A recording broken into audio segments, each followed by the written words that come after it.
Hello everyone, welcome to learning twist. तो यह है क्लास 8 साइंस की जो आपकी बुक है क्यूरियोसिटी, उसका चैप्टर नंबर 10 है। ठीक है, चैप्टर का नेम है लाइट, मिरर्स एंड लेंसेज। ठीक है, तो उसका जो पार्ट 1 है चैनल पर जा चुका है, लिंक आपको मिल जाएगा उसका डिस्क्रिप्शन बॉक्स में। तो पार्ट 1 में हमने जाना कि जो मिरर्स होते हैं वो कौन कौन से होते हैं। ठीक है, कॉनकेव होते हैं, कॉन्वेक्स होते हैं, और जो मिरर से रिफ्लेक्शन होता है, किस तरीके से रेज बनती है, किस तरीके से रिफ्लेक्शन होता है। इस जो एक्टिविटी थी वो भी हमने इसमें कुछ करके देखी। ठीक है, तो चलिए अब हम जानेंगे कि what are the laws of reflection. Reflection का कोई लॉ होता है तो वो क्या होता है। चलिए तो इसका पार्ट 2 शुरू कर लेते हैं आज हम वीडियो में। Let us now repeat an activity which we did earlier in grade 7, but this time we will extend it further. ठीक है, अब हम एक एक्टिविटी करके देखेंगे, एक्टिविटी को एक रिपीट करेंगे जो कि हमने पहले क्लास 7 में पढ़ी थी, लेकिन इस एक्टिविटी को अब आगे थोड़ा सा एक्सटेंड कर देंगे। तो do you remember doing the activity for observing the reflection of a beam of light from a plane mirror. तो क्या आपको एक्टिविटी याद है जो हमने प्लेन मिरर से जब रिफ्लेक्शन डाला था, एक बीम डाली थी लाइट की, तो उसको एक्टिविटी को क्या आपको याद है। चलिए शुरू कर लेते हैं इसको। Let us experiment. Collect a plane mirror with stand, a torch. आपको कुछ सामान है वो लेना है, जैसे कि प्लेन मिरर लेना है विद स्टैंड के साथ, and torch, a comb, a paper clip to hold the comb upright, a sheet of white paper and a strip of black paper. ठीक है, तो आपको कुछ चीज़ें ले लेनी है, जैसे कि एक प्लेन मिरर लेना है स्टैंड के साथ, एक टॉर्च लेनी है, एक कॉम लेना है, एक पेपर क्लिप लेना है जिससे कि कॉम को हम सीधा रख सके, और शीट ऑफ व्हाइट पेपर, एक व्हाइट पेपर की शीट लेनी है, and a strip of black paper. As you did earlier, make a thin slit by covering all openings of the comb using black paper except for one in the middle। ठीक है, तो अब हमें क्या करना है, हमें जो है एज यू डिड अर्लियर, जैसे कि हमने पहले पढ़ा था कि make a thin slit bye covering all openings of the com using black pepper. हमें ब्लैक पेपर से जो कॉम की जितनी भी ओपनिंग्स है सबको बंद कर देना है, बस सिर्फ एक मिडिल में छोड़ना है। ठीक है, जितना भी कॉम में ओपनिंग्स बनी होती हैं उनको ब्लैक शीट से, ब्लैक पेपर से तो कवर कर देना है, लेकिन जो बीच वाला है वो छोड़ देना है। तो spread a sheet of white paper on a table, place the plane mirror upright on it. अब हमें क्या करना है, एक टेबल पर व्हाइट पेपर की शीट जो है वो फैला लेनी है और उस पर प्लेन मिरर जो है सीधा रख देना है। Using the thin slit and torch, obtain a thin beam of light along the paper and adjust it to fall upon the mirror as shown in figure 10.8a। अब हमें क्या करना है, हमें एक थिन स्लिट और टॉर्च लेनी है, फिर उसको क्या करना है, obtain a thin beam of light, और टॉर्च से हमें लाइट की एक बीम निकालनी है, पतली सी बीम निकालनी है, जो कि इस तरीके से उसको एडजस्ट करना है जो कि मिरर पर जाकर गिरे। ठीक है, जैसे ये है ना, ये वाला सेटअप देखिए आप, जैसे टॉर्च से वो मार रहे हैं ना, लाइट जो मार रहे हैं कॉम पर मारेंगे तो यहाँ पर गिरेगी और यहाँ पर इसका जो रिफ्लेक्शन बनेगा, इस तरीके से गिर रही है और यहाँ पर इसका रिफ्लेक्शन बन रहा है। ठीक है, तो now move the slit and torch slightly so that the beam of light falls of a different angle on the mirror. और हमें इस तरीके से टॉर्च को स्लिट और टॉर्च को इस तरीके से मूव करना है हल्के हल्के, जिससे कि लाइट का जो बीम है उसके डिफरेंट एंगल जो है मिरर पर गिरे, है ना। Does the reflected beam of light also shift, क्या जो रिफ्लेक्टेड बीम है लाइट की वो शिफ्ट हुई है, तो हमें ये देखना है। ठीक है, make a beam of light fall on the mirror at different angles and observe how the direction of the reflected beam changes. ठीक है, अब हमें क्या करना है, हमें बीम ऑफ लाइट जो है वो मिरर पर जो गिर रही है उसके डिफरेंट डिफरेंट एंगल्स लेने हैं और उसको ऑब्जर्व करना है कि जो डायरेक्शन है रिफ्लेक्टेड बीम का क्या वो चेंज हुआ है। तो to understand this better let us draw this on a paper. इस चीज़ को जो है ज़्यादा अच्छे से समझने के लिए हम इसको एक पेपर पर ड्रॉ करेंगे step by step, but before doing that let us learn how to represent light. लेकिन हमें स्टेप बाय स्टेप ये देखना है, करने से पहले हमें ये देखना है कि जो लाइट है उसको किस तरीके से रिप्रेजेंट हम करेंगे। We often represent light by straight lines with arrows और रेस। हम जो लाइट को रिप्रेजेंट करेंगे एरोस से या फिर रेस से रिप्रेजेंट करेंगे। Rays indicate the path along which light travels. Rays जो होती हैं वो इंडिकेट करती हैं उस पाथ को जिसमें कि लाइट ट्रेवल करती है।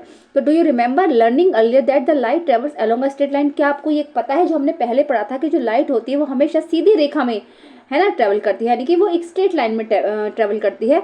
ठीक है, तो देखो जैसी है ए में, देखो ये पॉइंट देखो आप, इसका जैसे ये मिरर हो गया, हमारा मिरर है ये। ठीक है, तो इस तरीके से हम एरो लगाकर, ये वाले जो एरो लग रहे हैं ना, इस तरीके से एरो लगाकर जो रेस का हम पथ बनाते हैं। ठीक है, पाथ बनाते हैं उसका। तो draw a line showing the position of the plane mirror, also draw line with arrows indicating the beam of light falling on the mirror and the reflected beam of light as shown in figure 10.9a। मैंने बता चुकी हूँ ये। ठीक है, तो the रे of light that falls on the mirror is called the incident रे। अब जो रे पड़ रही है, ठीक है, जो मिरर पर पड़ रही है, जो रे पड़ रही है लाइट की, ये वाली रे, ये जो पड़ रही है ना, ये ऐसे पड़ रही है मिरर पर, तो ये जो होती है ये इंसिडेंट रे होती है। ठीक है, और द रे of light that comes back, और जो लौट कर इधर से वापस आ रही है, ये वाली जो आ रही है इधर से, वो होती है हमारी रिफ्लेक्टेड रे। ठीक है, जो रे प्लेन मिरर पर पड़ रही है वो होती है हमारी इंसिडेंट रे, और जो रिफ्लेक्ट होकर वापस आ रही है, जो बैक हो रही है, वो होती है हमारी रिफ्लेक्टेड रे। ठीक है। हाँ देखो, द रे of light that falls on the mirror, mirror जो रे, सॉरी मैं इंसिडेंट रे को नहीं बोला था शायद, है ना, दोबारा बताऊंगी। तो जो रे ऑफ लाइट जो है मिरर पर पड़ रही है, सीधी जो पड़ रही है, ये वाली जो पड़ रही है, तो ये होती है हमारी इंसिडेंट रे, है ना, याद रखना इसको। और जो बैक होकर वापस आ रही है रे, वो होती है हमारी reflected ray.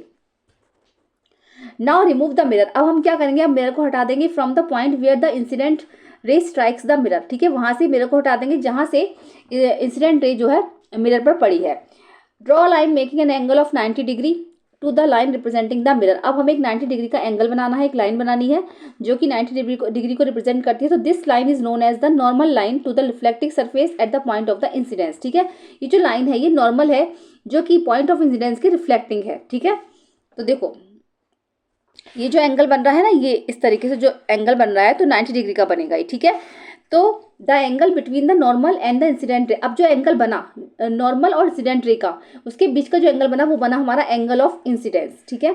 The angle between the normal and the reflected ray is known as the angle of reflection. आपको ये सब चीजें पता होना चाहिए कि नॉर्मल क्या है, एंगल ऑफ इंसिडेंस क्या होता है और एंगल ऑफ रिफ्लेक्शन क्या होता है, ठीक है। एंगल ऑफ इंसिडेंस होता है the angle between the normal and the incident रे is called the angle of incidence, and the angle between the normal and the reflected ray is known as the angle of reflection. On a drawing, measure the angle of incidence and the angle of reflection and note it in table 10.1. अब आपको क्या करना है, जब drawing कर लेंगे आप तो उसके बाद आपको मीजर्स करने हैं इंसिडेंट एंगल और रिफ्लेक्शन एंगल। तो उसको मीजर्स करना है, तो repeat the activity several times by changing the angle of incidence. आपको इस एक्टिविटी को कई बार करके देखना है, चेंज कर करके एंगल्स ऑफ इंसिडेंस को। तो finally let the incident beam fall on the mirror along the normal and observe the direction of the reflected beam. तो आपको क्या करना है, आपको जो है इस तरीके से इंसिडेंट रे जो है मिरर पर डालनी है नॉर्मल, और ऑब्जर्व करना है इसको डायरेक्शन की किस दिशा में रिफ्लेक्टेड बीम जा रही है। What would be the angle of incidence and the angle of reflection in this case, इस केस में जो एंगल ऑफ इंसिडेंस है और एंगल ऑफ रिफ्लेक्शन है वो कितना होगा। तो both the angles would be zero in this case, तो दोनों ही जो एंगल है इस केस में जीरो होने चाहिए, क्योंकि एंगल ऑफ इंसिडेंस और angle of reflection equal to zero, दोनों बराबर होते हैं, ठीक है। तो चलिए ये मेजरिंग एंगल्स हैं, आप करके देख लीजिएगा, ठीक है। यहाँ पर टेबल है ये। तो do you notice that both angles in table 10.1 are nearly equal if done carefully, अगर आपने ठीक तरीके से करा है तो दोनों ही जो एंगल हैं वो बिल्कुल एक दूसरे के बराबर आएंगे।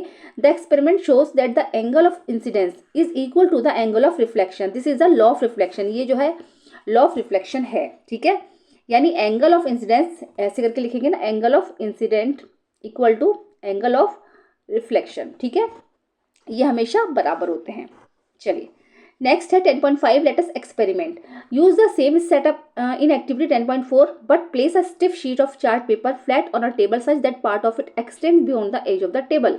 तो हमें क्या करना है, हमें इसी एक्टिविटी को दोबारा से रिपीट करना है, लेकिन हमें जो पेपर की जो शीट है जो हमने टेबल पर फैलाई थी, जो व्हाइट शीट है, उसको थोड़ा सा बड़ा करेंगे, उसको फैला देंगे जिससे कि वो टेबल के एजेस तक चली जाए, टेबल के किनारों तक चली जाए।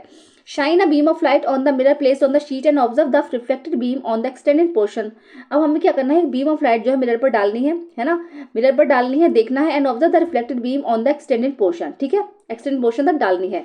Now bend the extended part of the sheet along the edges of the table. अब हमें क्या करना है, एक बार तो हमने फैला कर उस पर बीम डाली है, बिल्कुल पूरा फैला लिया किनारों तक टेबल के, लेकिन एक बार उस शीट को थोड़ा सा फोल्ड कर देंगे, उसको बेंड कर देंगे थोड़ा सा। तो do you still see the reflected beam on the extended portion, तो आपको क्या लगता है जो रिफ्लेक्टेड बीम थी वो एक्सटेंडेड पोर्शन तक दिखाई दी।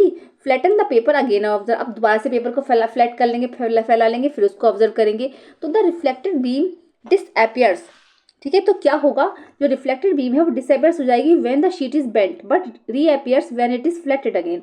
तो जब हम पेपर को मोड़ेंगे, है ना, तो जो रिफ्लेक्टेड बीम है वो डिसअपियर हो जाएगी, वो दिखाई नहीं देगी, वो गायब हो जाएगी। लेकिन जैसे ही हम पेपर को फैलाएंगे वो दोबारा से दिखाई देने लगेगी। देखो इस एक्टिविटी में ऐसा ही हुआ है, ठीक है। वो गायब हो जाएगी जब हम पेपर को मोड़ेंगे, उसको बेंट करेंगे तो वो दिखाई नहीं देगी, लेकिन but reappears when it is flatted again, लेकिन जब पेपर को हम दोबारा शीट को फैला देंगे तो वो दिखने रहेगी। तो this shows that the reflected beam lies in the same plane as that of the incident beam, ठीक है। तो ये जो एक्सपेरिमेंट है, जो एक्टिविटी है, वो ये शो करती है कि जो रिफ्लेक्टेड बीम होती है वो सेम प्लेन में होती है ना, as that of the incident, जैसे कि इंसिडेंट बीम हो। Bending the sheet creates a new plane breaking this alignment, ठीक है, इस अलाइनमेंट को ब्रेक करने के लिए, ठीक है। तो हमें क्या करना है, हम शीट को बेंड करके देखेंगे, तो bending the sheet creates a new plane, एक न्यू प्लेन करेंगे और जिससे कि अलाइनमेंट जो है ये ब्रेक हो, ठीक है। चलिए, तो ये जो लॉ है आप पढ़ लीजिएगा, the incident ray the normal to the mirror at the point of incidence and the reflected ray all lie in the same plane. तो the incident ray the normal to the mirror, जो कि normal to the mirror होती है incident ray, तो जो कि point of incidence है, and the reflected रे और एक reflected ray the lie in the same, दोनों ही जो है सेम प्लेन में होती हैं। ठीक है, तो this is another law of reflection, ये दूसरा लॉ ऑफ रिफ्लेक्शन है। The incident ray the normal to the mirror, एक तो इंसिडेंट रे हो गई जो कि नॉर्मल टू द मिरर होती है eight the point of incidence, है ना, और दूसरी जो होती है रिफ्लेक्टेड रे और लाइन द सेम प्लेन, दोनों ही जो है सेम प्लेन में लाई होती हैं। ठीक है, तो ये दूसरा जो है अनदर लॉ ऑफ रिफ्लेक्शन है। चलिए अभी जो लड़की है वो ये सोच रही है, ठीक है, कुछ सोच रही है ये, तो वो ये सोच रही है कि are laws of reflection applicable to spherical mirrors also, कि जो ये लॉज ऑफ रिफ्लेक्शन है क्या केवल स्फेरिकल मिरर्स पर ही एप्लीकेबल है। तो the laws of reflection are valid for all kind of mirrors. ठीक है, तो ये जो है सारे ही जितने भी मिरर्स होते हैं उन पे सब पे वैलिड है, प्लेन एंड स्फेरिकल, चाहे वो प्लेन हो चाहे वो स्फेरिकल हो। But if multiple parallel rays fall on the spherical mirrors we observe something interesting. लेकिन अगर क्या है पता है, अगर जैसे हम बहुत सारी मल्टीपल पैरेलल रेज जो है स्फेरिकल मिरर्स पर डालें, है ना, बहुत सारी पैरेलल रेज अगर स्फेरिकल मिरर्स पर डालें तो बहुत कुछ इंटरेस्टिंग होगा। ठीक है, तो देखते हैं ये क्या होगा। Let us explore.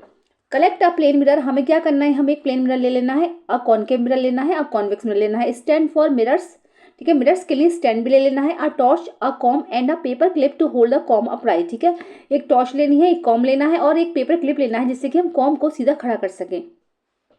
Use the same setup as activity 10.4, again 10.4 की तरह ही हमें सेम सेटअप लगाना है, but instead of a single slit, हमें लेकिन क्या है सिंगल स्लिट की जगह leave many openings of the comb uncover to obtain multiple parallel beams of light. तो हमें क्या करना है, जैसे हमने उस वाले एक्टिविटी में कॉम में सिर्फ मिडिल में जगह छोड़ी थी जिससे कि हमें एक रेस चाहिए थी, लेकिन अब ऐसा नहीं है, अब हमें क्या है इसमें बहुत सारी ओपनिंग्स छोड़नी है जिससे कि मल्टीपल रेस जो है निकल सकें। ठीक है, let the multiple parallel beams of light fall upon the plane mirror. अब सबसे पहले हम क्या करेंगे, सबसे पहले हम प्लेन मिरर पर जो है मल्टीपल बीम्स ऑफ लाइट डालेंगे, कॉनकेव मिरर पर एंड कॉन्वेक्स मिरर पर, वन बाय वन एक एक करके ये करेंगे। ऑब्जर्व द रिफ्लेक्टेड बीम्स, अब हमें देखना है कि रिफ्लेक्टेड बीम्स में क्या ऑब्जर्व हुआ।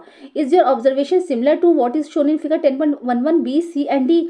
तो क्या आपको प्लेन मिरर पर, कॉनकेव मिरर पर या कॉन्वेक्स मिरर पर जितने भी हैं सब पे आपको सेम ही ऑब्जर्वेशन दिख रही है? तो ऐसा नहीं होगा। देखो, when multiple parallel beams of light fall upon a plane mirror, अगर जब हम multiple beams of light एक प्लेन मिरर पर डालेंगे तो the multiple reflected beams are also parallel, तो वो क्या है, वो पैरेलल निकल जाएंगी बिल्कुल, है ना।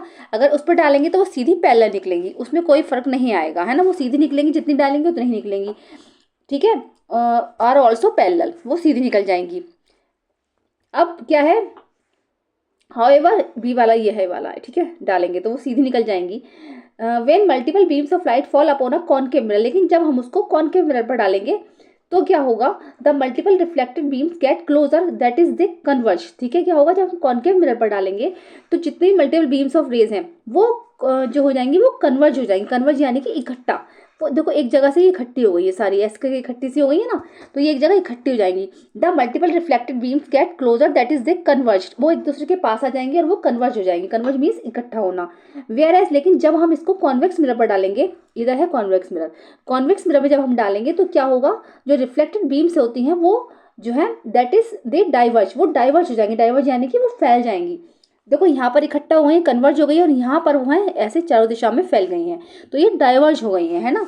तो कॉनकेव मिरर पर क्या होगा, कॉनकेव मिरर पर कन्वर्ज हो जाएंगी और कॉन्वेक्स मिरर पर डाइवर्ज हो जाएंगी। ठीक है, कन्वर्ज मीन्स होता है इकट्ठा होना और डाइवर्ज मीन्स होता है फैलना। तो in the case of spherical mirrors, even though each ray of light follows the laws of reflection, spherical mirrors के केस में क्या होता है, जितने भी लाइट है, जितने भी बीम ऑफ लाइट्स हैं वो सारी लॉज ऑफ रिफ्लेक्शन फॉलो करते हैं। The curved surface of the spherical mirrors causes the parallel beam of rays to either converge और diverge on reflection depending on the shape of the mirror. तो जो ये reflection है ये mirror के shape पर डिपेंड करता है, चाहे वो कॉनकेव हो चाहे वो कॉन्वेक्स हो या वो प्लेन हो। अगर प्लेन है तो वो पैरेलल निकल जाएंगी सारी लाइट्स जितनी भी हैं, लेकिन अगर कॉनकेव है तो वो कन्वर्ज कर जाएंगी, वो इकट्ठा हो जाएंगी एक जगह। लेकिन अगर कॉन्वेक्स है तो वो डाइवर्ज हो जाएंगी, यानी कि वो सब में फैल जाएंगी। तो ये जो है मिरर के शेप पर डिपेंड करता है। ठीक है, तो देखिएगा आ स्टेप फर्दर, एक कदम और आगे। If we draw what we observe in activity 10.6, अगर हम इसको ड्रॉ करेंगे हमने जो है एक्टिविटी 10.6 में क्या देखा, तो we get the figures like those shown below, तो हमें ऐसे फिगर्स मिलेंगे जैसे प्लेन मिरर पे होगा तो जितनी भी रेज है इस तरीके से ये पैरेलल चल जाएंगी, मतलब रिफ्लेक्ट कर जाएंगे, लेकिन कॉनकेव मिरर में वो इकट्ठा हो जाएंगी और कॉन्वेक्स में क्या होगा, वो फैल जाएंगी। ठीक है, इस तरीके से होगा। यहाँ इसमें कन्वर्ज हो जाएंगी, इसमें डाइवर्ज हो जाएगी। ठीक है, तो आई होप आपको अच्छे से समझ में आ गया होगा। चलिए, अभी जो लड़का है वो ये सोच रहा है कि so the concave mirror converge a light beam while the convex mirror diverge. अच्छा, इसीलिए जो कॉनकेव मिरर है वो लाइट को कन्वर्ज करता है ना, लाइट बीम को कन्वर्ज करता है, यानी कि वो इकट्ठा करता है, और जो कॉन्वेक्स मिरर है वो डाइवर्ज करता है, वो फैलाता है। तो दिस इज इंडीड इंटरेस्टिंग, तो वास्तव में ये चीज़ तो इंटरेस्टिंग है। ठीक है, तो अब लड़की कह रही है since the concave mirror converge the light beam, तो हाँ, तो कॉनकेव मिरर जो होता है वो लाइट बीम को कन्वर्ज करता है। Would not light get concentrated in a small area, तो क्या ऐसा नहीं लगता कि जब वो कन्वर्ज कर लेगा लाइट, मतलब एक जगह इकट्ठी हो जाएगी, तो क्या वो एक स्मॉल एरिया को कंसंट्रेट कर पाएगा, मतलब बहुत छोटे से एरिया में ही लाइट रहेगी। ठीक है, तो आइए इसको करने के लिए हमें दूसरी एक्टिविटी पर जाना होगा। Let us explore. ठीक है, तो चलिए इस एक्टिविटी को तो हम नेक्स्ट वीडियो में करेंगे, वीडियो बहुत लंबी हो जाएगी। ठीक है, इसको पार्ट्स में कवर कर रहे हैं इसीलिए हम इसको बाद में करेंगे। बाकी सेफ्टी फर्स्ट देख लेंगे इस एक्टिविटी में।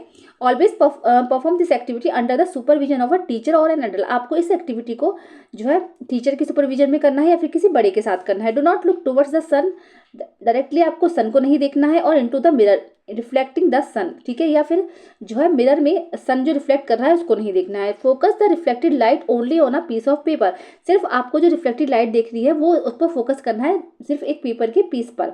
नॉट टुवर्ड्स एनीवन्स फेस और आइज, ना ही आपको किसी का फेस देखना है ना ही किसी की आइज देखनी है, सिर्फ आपको पेपर के पीस पर देखना है, ना ही सन को डायरेक्टली देखना है। ठीक है, तो ये जो है नुकसानदायक है, बहुत ज़्यादा हार्मफुल हो सकती है। ठीक है, एक्टिविटी जो है हम नेक्स्ट वीडियो में कवर कर लेंगे। चलिए, तो कैसी लगी ये वीडियो जरूर बताइए, पसंद आई है तो उसको लाइक करिए, चैनल में फर्स्ट टाइम विजिट कर रहे हैं तो प्लीज सब्सक्राइब करिए, साथ में बेल आइकन भी प्रेस करिए। फिर से हम मिलते हैं नेक्स्ट वीडियो में। Thank you so much.